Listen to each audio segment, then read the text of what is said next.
गत 15 तारिख दिन राजनैतिक हिंसार बीजेपीर टाणुआ युवनेता दिलीप पाहान अकाल वियोग में बीजेपी नेता माने और कर्मी स्वर्गत दिलीप घर सम्मुख में आयोजित द्वादश श्रद्धांजलि सभार बीजेपी नेता पूर्णचंद्र सेठी जोगदे अमर आत्मार सद्गति कामना करने सह हिंसा त्याग कर धैर्य धरने परामर्श देते।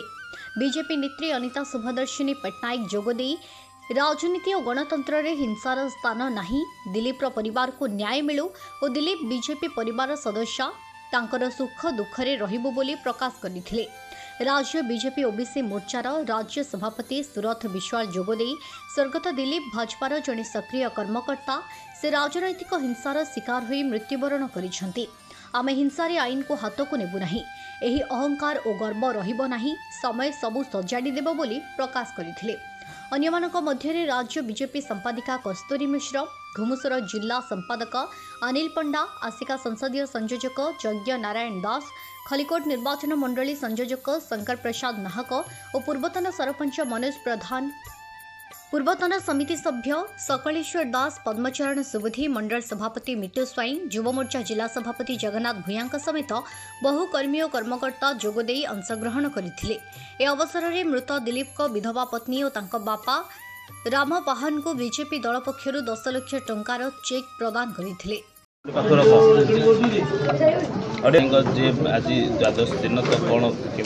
भारतीय जनता पार्टी गोटे सक्रिय कार्यकर्ता जड़े दिलीप पाहान राजनीतिक आक्रोशर शिकार होई अकाल मृत्यु वरण करछंती एवं से भारतीय जनता पार्टी परिवार संपूर्ण मर्माहत, अंचलवासी परिवार वर्ग स्वाभाविक भाव दुखित। आज द्वादश दिवस आम ये संकल्प नेलु आम प्रतिक्रियाशील हो आईन के हाथ को नबानी, धैर्यर सहित परिस्थिति को मुकाबला करवा। यही समय रहिबो नाही, ये अहंकार गर्व भी रहिबो नाही। आम पुणी परिस्थिति को सुधारिया चेष्टा करवा। तांकर आत्मा प्रति गभीर श्रद्धांजलि जनइलु एवं दल तरफ जो वार्ता थिला जति जहाँ वार्ता थिला तांका परिवार वर्ग को सहानुभूति श्रद्धांजलि एवं ये सब कथा जनईकि आम बर्तमान विदा नौचु। आज्ञा कौन कहे भाजपार गोटे वरिष्ठ जी कर्मी थे, डेडिकेटेड कर्मी थे, अकाल वियोग होती राजनीतिक हिंसा आज बारगंड कौन प्रतिक्रिया रखिए, कौन रहा तरफ कर्मी वार्ता? नहीं, प्रथमे तो राजनीति रे हिंसार स्थान नहीं, गणतंत्र रे हिंसार स्थान नहीं, किंतु दुर्भाग्यपूर्ण कथा गोटे अत्यंत दुखद घटना घटी 12 दिन तले आमर कार्यकर्ता दिलीप पाहानंकर अकाल मृत्यु होती राजनैतिक हिंसा कारण होती। तेणु निश्चिंत भाव में प्रथमे तो अमर आत्मार सद्गति कामना करुचु, परिवार को गभीर समवेदना जनाऊँ। राजनीति को यही जो हिंसा होती आपको आम दृढ़ शब्द रे निंदा करुचु। तेणु निश्चिंत भाव में न्यायर लड़ई हम, तेणु पुलिस न्याय दब, दोषी को दंड मिलू। ये जो परिवार आज एड बड़ क्षति होती, क्षति अपूरणीय, किंतु भारतीय जनता पार्टी तरफ आम आज सहित उपस्थित अच्छु। परिवार को जनइबा चाहूँ जे सबु सुख दुखरे आम सांगे अच्छु और सर्वशेष महाप्रभु जगन्नाथ पाद तले दिलीप भाई आत्मा को स्थान दियंतु। दिलीप परिवार न्याय दाबी कर भाजपा केते दूर लड़ब दिलीप को न्याय देवाई? देखो दिलीप भाई परिवार है भाजपार परिवार, दिलीप भाई आम परिवार, दिलीप भाई आम भाई, आम कार्यकर्ता। तेणु भाजपा मुझे प्रथम रू कही संपूर्ण भाव में सबू दुख सुखरे सबू लड़ई सहित आम रहीचु, आगामी दिन में रहीबु और दोषी को दंड मिलू। एटा भारतीय जनता पार्टी दिलीप भाई परिवार सहित आमर दाबी।